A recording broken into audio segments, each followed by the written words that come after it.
Hai mai sentito chiamare le Dolomiti i Monti Pallidi? Molti pensano sia per il colore chiaro delle loro rocce, ma una delle leggende più belle del Veneto racconta un'altra storia, molto più antica, molto più magica. Si narra che un tempo le Dolomiti fossero completamente diverse.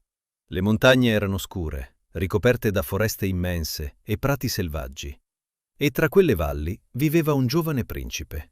Ogni notte restava ore a osservare la luna, sognava di raggiungerla, di scoprire cosa si nascondesse lassù. Finché un giorno accadde qualcosa di straordinario. Smarritosi in un bosco, si addormentò tra i rododendri.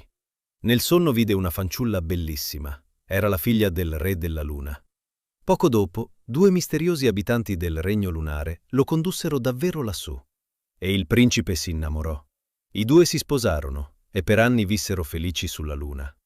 Ma quando tornarono sulla terra, la principessa iniziò lentamente a spegnersi. Le mancava il suo regno, le mancava la luce argentata della luna.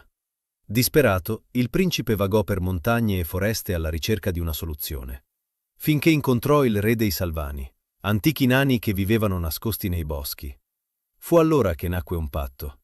I Salvani avrebbero filato la luce della luna, filo dopo filo, roccia dopo roccia, montagna dopo montagna.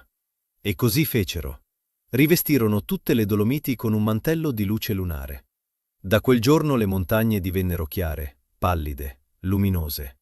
E la principessa poté finalmente tornare accanto al suo amore.